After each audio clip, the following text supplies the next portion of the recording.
Napatunayan namin ni tatay na totoo yung hinala nila ni nanay. Na matagal na tayo niloloko ng Hazel na yun. Na binabayaran niya si Timo para ipagdiinan na ikaw yung tumulak kay Jessica. Gagang babaeng. Nagpanggap si Hazel na tutulong para mapawalang sala ka. Pero ang totoo, binayaran niya talaga si Timo para bawiin yung statement niya. Kumbaga, 2 beses binayaran ni Hazel si Timo para magsinungaling. Sa kapalit nun, sasama ulit si Tito Manuel kay Hazel. Baka walang hiya ng babaeng yun. Kaya umalis si tatay. At pumayag din si nanay para yun sa'yo, bunso. Pero tay, bakit niyo po hinayaang isipin ko na galit kayo sa akin? Anak, para hindi dali ng konsensya mo na may kasalanan ka. Kaya lang tama si Kuya Jeffrey mo eh. May mga bagay talaga na hindi mo pa kayang maintindihan. Pasensya na, bunso ha. Tay, wala po kayong kasalanan.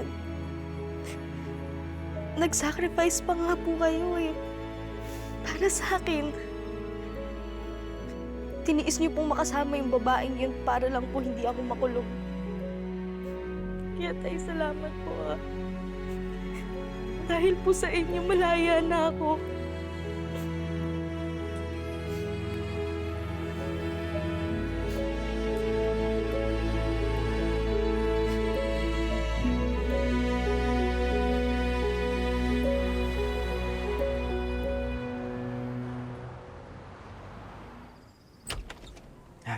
Paano magawin siya?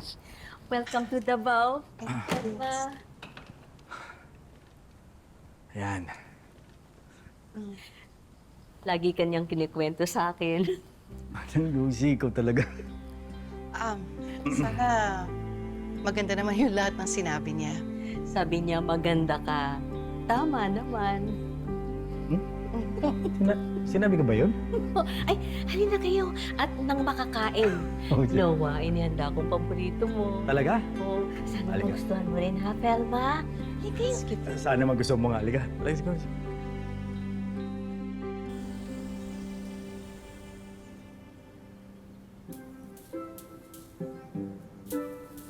Ayun. Pwede, kulang mo. Alam niyo, buti na lang nalaman na talaga ni tatay yung totoo. Kundi hawak pa rin siya ng Hazel na yun. At timunyita yung babaeng yan talaga. Anak ni Satanas. Dami pinagdaanan ng pamilya natin. Nakulong si Colleen, kinasuhan. Tapos lahat yun gawa-gawa lang ng babaeng yan. Kaya, kung sumo, baka naman hindi na yan tumibok para sa akin. Uy! Okay, di. Dito ako, Okay na. Huwag kang kumain dito. Ay, isipin na lang natin, si tatay na uwi na natin dito. Tapos yung Hazel na yan, wala na siyang magagawa na bawiin pa si tatay. Alam nyo, ang tagal ko na dito. Hanggang ngayon, wala pa rin yung nanay nyo.